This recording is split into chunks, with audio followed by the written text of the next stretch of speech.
eu tenho que gravar essa aula, porque essa aula gravada vocês vão poder assistir novamente e fica disponível para os alunos que não puderam assistir, tá? Então, desculpa, eu tinha esquecido de gravar. Então, repetindo. A histologia estuda os tecidos. Nós somos formados por 4 tipos de tecidos. Tecido epitelial, tecidos conjuntivos, tecidos musculares e tecido nervoso. Já vimos tecido epitelial, tecido conjuntivo adiposo, cartilaginoso, ósseo e sanguíneo. Já vimos tecidos musculares liso, estriado esquelético e estriado cardíaco. E agora nós veremos tecido nervoso. Então, assim, na primeira série a gente tem a citologia, que estuda as células, e a histologia, que estuda os tecidos. Na segunda série, vocês verão os sistemas que compõem, então, o corpo. Esses sistemas são formados por órgãos e os órgãos formados por tecidos. Então, hoje nós vamos ver tecido nervoso, um tecido assim maravilhoso, um tecido que comanda o nosso corpo, né? Na verdade, o sistema nervoso central comanda o nosso corpo. Mas a gente vai ver o tecido nervoso, que é o tecido que forma o sistema nervoso. Então, vamos lá. Eu escolhi essa imagem, achei bem bonita. Ela mostra o encéfalo. Então, céfalo significa cabeça. Encéfalo seria o que está dentro da cabeça. Então, a cabeça seria essa caixa craniana e abaixo dessa caixa craniana nós temos o encéfalo, que é a grande parte do nosso sistema nervoso central. O sistema nervoso é formado por tecido nervoso, que é o tecido que nós vamos ver hoje. O tecido nervoso ele é formado principalmente por células nervosas. As células nervosas são chamadas de neurônios. Os neurônios são células longas, estreladas, lembra uma estrela mesmo, que possuem a capacidade de transmitir impulsos nervosos.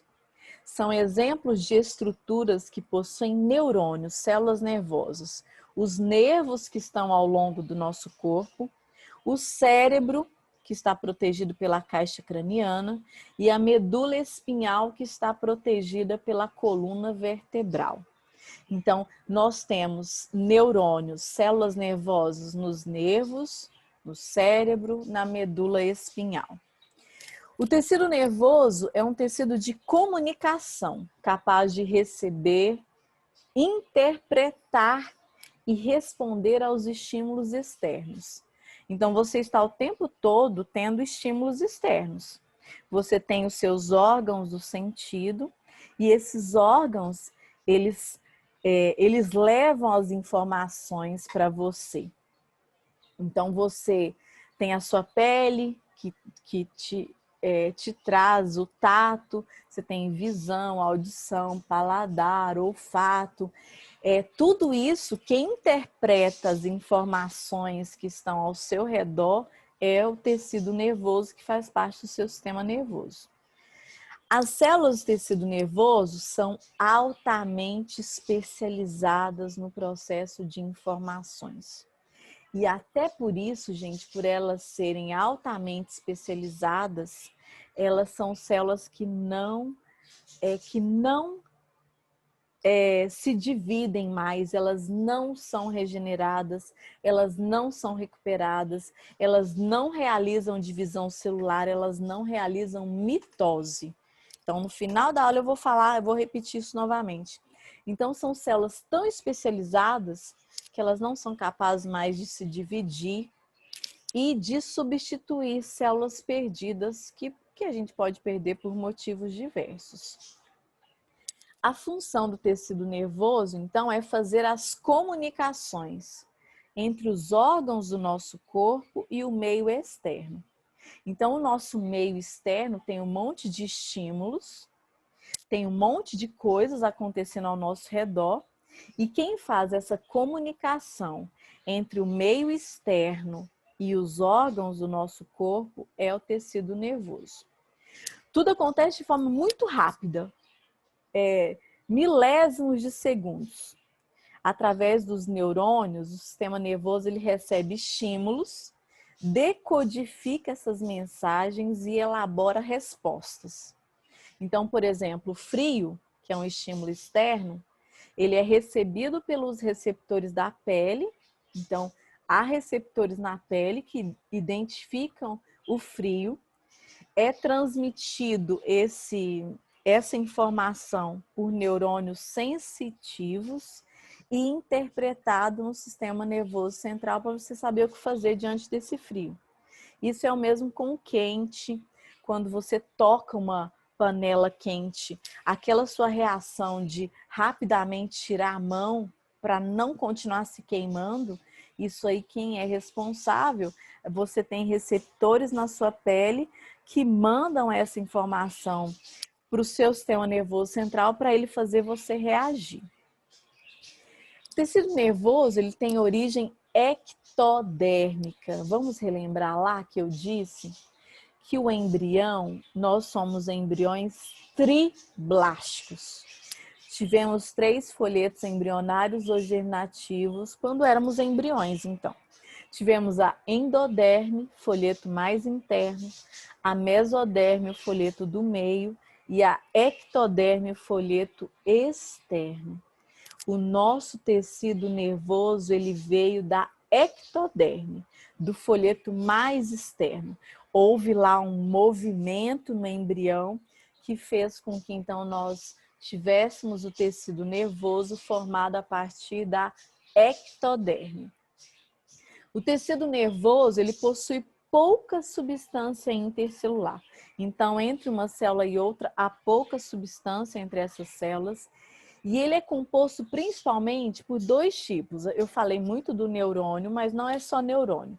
Nós temos os neurônios e as células da glia, ou também chamadas de células gliais, ou ainda chamadas de neuróglias ou gliócitos. É tudo sinônimo, tá, gente? Os neurônios transmitem informações através de mediadores químicos. Então, nós produzimos um monte de substâncias químicas e essas informações são transmitidas de um neurônio para outro através dessas substâncias, também chamadas de neurotransmissores. Então, são substâncias químicas que transmitem a informação de um neurônio para outro. Além disso, há impulsos elétricos também que fazem com que essas informações sejam transmitidas de um neurônio para outro. Então, acontecem descargas elétricas, impulsos elétricos e substâncias químicas que comunicam um neurônio para passar informação para o outro neurônio. As células da glia, ou neuróglias, ou gliais, ou gliócitos, é tudo a mesma coisa, são muito mais numerosas do que os neurônios.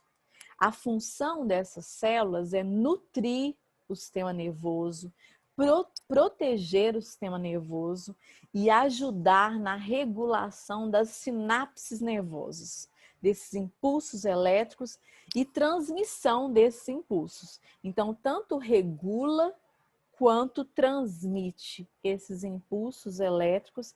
Quem ajuda a regular tudo isso são as neuróglias ou também células da glia. Assim como os tecidos musculares do coração, os neurônios não se dividem, como eu disse, não se dividem mais depois de diferenciados. Então, essas células nervosas, elas são formadas lá na nossa vida intrauterina. Quando a gente nasce, a gente já nasce com elas. Se elas forem perdidas, elas não são recuperadas. Elas não se dividem mais por elas serem células muito especializadas. O que a gente sabe, pessoal, é muito recente estudos de desenvolvimento do sistema nervoso central, tanto da criança quanto do adolescente. Mas já se sabe que a gente nasce com um tamanho de tecido nervoso que cresce muito pouco na infância e na adolescência, apesar de que acontecem muitas mudanças,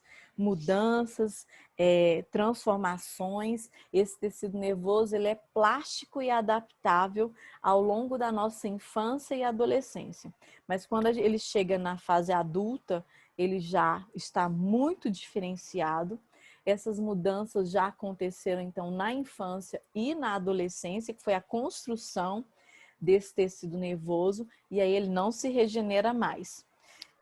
Se parte dele for destruída, essa parte não será mais reposta, não será substituída, vai haver uma perda assim permanente, tá? Então, a criança e o adolescente têm muitas novas conexões, novos aprendizados, tem um sistema nervoso central, um encéfalo extremamente intenso ali, com atividades intensas, até continuando a sua construção, mas quando chega na fase adulta, aí essas células já estão diferenciadas e aí elas não são mais, não tem nada a ver com a aprendizagem, tá? Mas elas não são mais capazes de serem substituídas. Em relação à aprendizagem, a capacidade que a gente tem de guardar informações, nesse sistema nervoso central, a gente vai ter essa capacidade a vida inteira. Só que ela é mais intensa na infância e na adolescência. Então, a infância e a adolescência são assim momentos fundamentais na nossa vida, de aprendizagem, de conhecimento, de saúde, vigor, de potência, para quando a gente chegar na vida adulta, aí tem uma diminuição. Na verdade, substituição não vai ter mais, reposição de células nervosas não vai ter. O conhecimento ainda existe, mas ele não é tão fácil de ser adquirido como na criança e no adolescente. E aí, para finalizar essa aula, gente, ontem eu pesquisei um negócio que os meus professores tinham colocado nas aulas do meu curso de biologia, e aí eu quero compartilhar aqui com vocês para finalizar essa aula. O tecido nervoso, então, que forma o sistema nervoso central, ele é muito estudado, né? Existem muitos mistérios que a gente não consegue explicar em relação à própria aprendizagem, a capacidade que as pessoas têm de mudar, de se transformar, então é muito estudado. E aí eu trouxe o caso aqui, dois casos interessantes, que é o do Phineas Gage, que foi um jovem que, com 25 anos, em 1848, ele morava nos Estados Unidos. O Phineas Gage, espera só um pouquinho, ele sofreu um acidente, e essa aí é a imagem do acidente dele. O corpo dele foi preservado, o crânio dele foi preservado, é estudado por neurocientistas, há muitos trabalhos em relação ao que aconteceu com ele, porque com o Phineas foi o seguinte: com 25 anos de idade, ele estava próximo de uma construção e caiu esse tubo que perfurou o crânio e saiu aí no maxilar. Ele teve perda de massa encefálica, ele sofreu um acidente muito grave e ele sobreviveu sem sequelas. E aí, o que aconteceu com o Phineas Gage, que tinha 25 anos quando sofreu o acidente, ele ainda viveu mais tempo, né, mais 12 anos, ele não morreu em consequência nada relacionada com esse acidente. Eles tiraram o tubo dele, aqui mostra a foto dele segurando o tubo que perfurou a sua cabeça. Ele perdeu apenas a visão, mas uma coisa muito interessante que aconteceu, e por causa dele se estuda sobre comportamento humano, sobre personalidade, porque era assim, ele era uma pessoa muito gentil, dócil, amorosa, obediente, assim, colaboradora. Ele era um jovem excepcional, fala-se que era muito bom conviver com ele, ele era uma pessoa ótima, compromissada. E depois que ele sofreu um acidente, ele perdeu então a visão de um olho, só isso, apesar de que não é só, né, sofreu aí fez cirurgia, tirou o tubo, mas ele mudou totalmente a sua personalidade. Então, ele se tornou uma pessoa agressiva, descompromissada, uma pessoa arrogante. Diz assim que mudou totalmente a personalidade dele. Então, por causa dele, desde os estudos por causa dele, se verifica assim que existem partes do nosso sistema nervoso central que a gente perde, que às vezes não deixa sequelas, mas principalmente se for em relação ao lobo frontal, pode afetar a personalidade da pessoa. Então, aí eu trouxe outro caso, que é o do Eduardo Leite, que também sofreu um acidente parecido. Entrou uma vigota, não, um material, um vergalhão, desculpa, o nome é vergalhão. Entrou um vergalhão, essa é a imagem do lado esquerdo do Eduardo Leite, isso foi no Rio de Janeiro em 2012. Ele tinha 24 anos. No caso do Eduardo Leite, não se notou nenhuma mudança na personalidade. Ele não perdeu a visão e não se notou nenhuma mudança na sua personalidade. Então, é assim, o tecido nervoso é um tecido que os neurologistas, os psiquiatras, os neurocientistas, é um tecido assim muito estudado, em que há ainda muitos mistérios, em que há muitas situações assim cabulosas, né, em relação a acidentes, por exemplo, pessoas que às vezes têm acidentes, têm quebra o crânio, como é que fala? Traumatismo craniano. Então, dependendo da área afetada, pode deixar sequelas ou não. Então, há muitas ainda incógnitas e muitos estudos em relação a entender bem como é que esse tecido funciona e como é que ele comanda o nosso corpo, tá?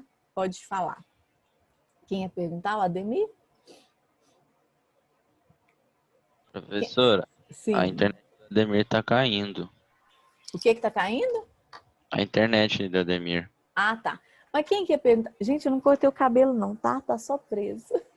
Obrigada, Carla, não cortei não. Tô com vontade, sabe? Que eu tô num calor terrível. Mas não vou cortar não, acho que eu vou deixar ele crescer mais um pouquinho. Quem que ia fazer uma pergunta? Era o Ademir mesmo? Era, só que eu acho que a internet dele caiu. Ah, eu vou esperar um pouquinho. Mas vocês viram, então?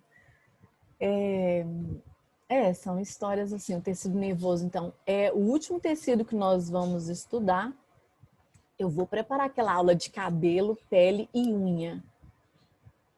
Matheus disse que entrou agorinha. Eu vou disponibilizar, viu, Matheus? Todas as aulas eu estou gravando. Teve um dia que eu esqueci de gravar, mas aí eu gravo de uma outra turma, mas essa eu gravei. Essa aula está sendo gravada. Hoje ela é salva no meu computador. Depois ela vai para o meu canal do YouTube, eu baixo no YouTube e amanhã, que é o meu dia de postagem, eu coloco o link dessa aula lá no GR8 para quem quiser assistir novamente. Eu vou disponibilizar também esse slide lá no GR8, ele também vai estar lá amanhã, tá bom? Só que é assim, gente, amanhã eu tenho aula das 7 ao meio-dia. Então eu tenho duas opções. Ou eu coloco isso hoje à noite, ou eu coloco amanhã à tarde, tá? Eu vou ver o que é mais fácil para mim, porque de manhã não tem como eu postar, porque eu estou dando aula e vai salvando aula e o computador não admite esse monte de coisa. Então, ou eu vou postar hoje à noite ou amanhã à tarde, mas estará lá tanto os slides como também a aula gravada, tanto no meu canal do YouTube, como também lá no GR8 Link. Tá bom? Mais alguma pergunta? O Ademir não voltou, né? A minha prova é Professora, sábado que vem? caiu. Será, gente? Eu não sei. Ô, professora, Ah, é que a internet do Ademir caiu, ele pediu pra avisar. tá bom, obrigada. Mas se ele conseguir entrar... Deixa eu olhar aqui. Pior que eu salvei um filtro. Eu vou... Aí o filtro some, sabe? Gente, deixa eu olhar aqui que dia que é a minha prova, que eu não fiz a prova ainda, acreditem? Não fiz. Se for sábado que vem, eu tenho que fazer urgente. Deixa eu olhar aqui, que eu coloquei o calendário aqui, ó, horário das avaliações no meu Instagram. Primeira chamada. Não quero saber de segunda chamada, não. Quero saber da primeira chamada. Peraí.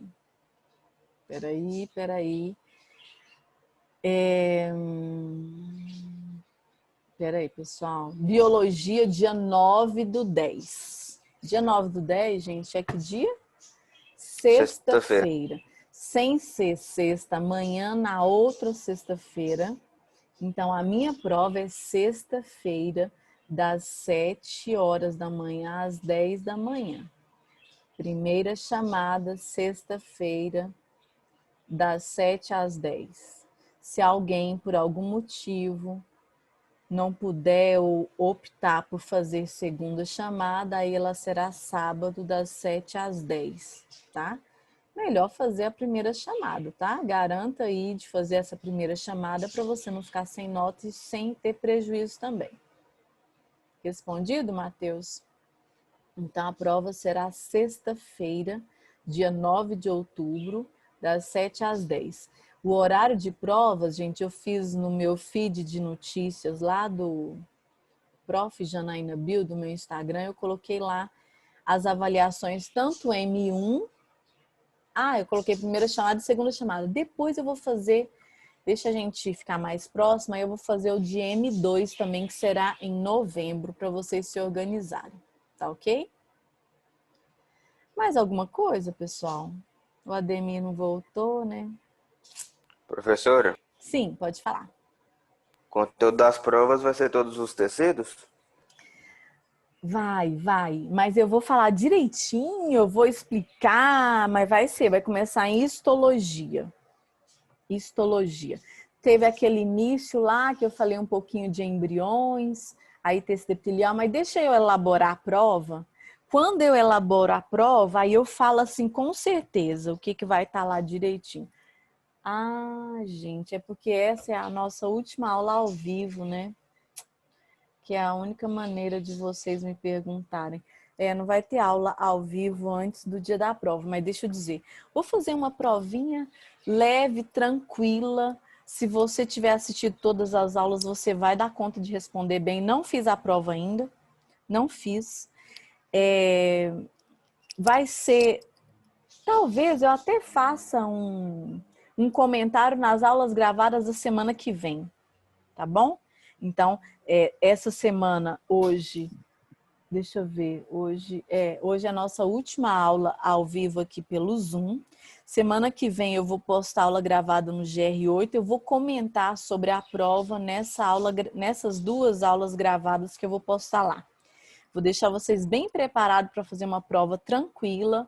Todo mundo vai dar conta de fazer bem, mas tem que ter assistido às aulas, fazer algum resuminho no caderno, responder fórum avaliativo.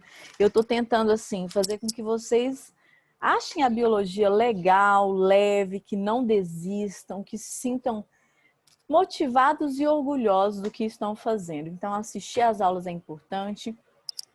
Participar responder fórum avaliativo é importante e assistir às aulas. Eu prometo que eu vou elaborar a prova e vou comentar sobre a prova nas gravações das aulas da semana que vem que eu vou colocar no GR8. Tá bom? Para quem me perguntou, Kaique, né? Então é isso. Assista às aulas. Não vai ser aula longa. Gente, aula longa é um trem que mata a gente. Eu já entendi isso. Principalmente criança e adolescente. Eu vejo meus filhos aqui, quando eles têm aula longa, eles vão morrendo, sabe? A energia vai acabando. Não quero fazer aula desse jeito. Vou fazer aulas mais curtas, para fechar ali o conteúdo naquele assunto, naquela aulinha. Depois eu faço outra mais curta, acho que curta é melhor. É isso. Tô certa ou tô errada?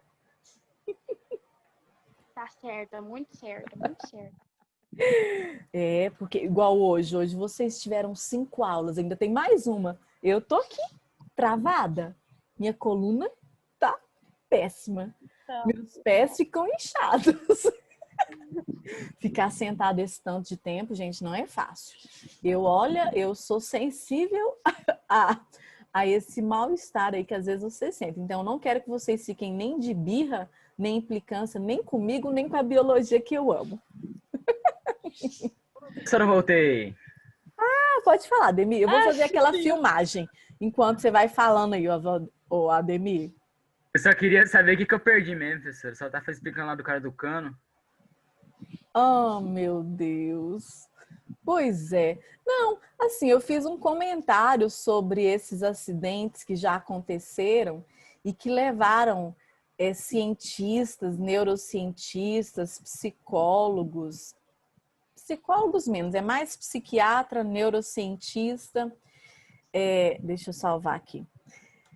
Pessoas que estudam o tecido nervoso, o sistema nervoso central, as reflexões que esses acidentes levaram. Então, no caso do Finéias, ele mudou totalmente a sua personalidade, ele só perdeu a visão do olho, acho que é do olho esquerdo. No outro caso do brasileiro, ele não perdeu a visão e não há sinais de que ele tenha mudado a personalidade. Isso já aconteceu há 8 anos, ele ficou bem. Mas então, às vezes, perder uma parte do encéfalo não significa que a pessoa, sim, vai ter sequela, sabe? Depende da parte perdida, depende da parte afetada. Há ainda mistérios que envolvem esse tecido. E aí, dependendo da parte perdida, pode trazer sequelas ou não. Tá? Então, não é um assunto assim muito simples. Os neurologistas, psiquiatras, neurocientistas, a cabeça, o crânio e até o encéfalo do Finéias até hoje está guardado e é estudado por cientistas do mundo inteiro para entender por que aquela área afetada fez aquilo com ele. Então, existem pessoas que sofrem acidentes e que não ficam com sequelas, outros já ficam, sequelas que às vezes aparecem em pouco tempo, outras em tempo maior. Então, é um tecido assim que nos traz muitas intrigas não, muitas coisas intrigantes. É isso. Entendi, professora. Mas quando só disponibilizar essa aula, eu vou dar uma relida nela, que eu ainda não estou seguro. Sim. E tanto a aula gravada, eu vou colocar o link. Hoje eu baixo no meu computador, baixo no meu canal do YouTube. Aí amanhã, hoje à noite ou amanhã à tarde, eu vou colocar o link lá no GR8. Porque o meu dia de postagem é sexta-feira. Só que amanhã, sexta-feira, eu dou aula das 7 ao meio-dia. Então, de manhã não tem como eu postar. E aí talvez eu poste à noite. Ou amanhã à tarde. Aí eu vou postar tanto os slides como também a aula gravada. Tá bom, pessoal? Muito obrigado. Obrigada a você. Que isso, obrigada a você. Mais alguém quer perguntar alguma coisa? Tranquilo aí? Tranquilo. Então tá, pessoal. Então, obrigada. Vocês ainda eu acho que vocês têm alguns minutos ainda.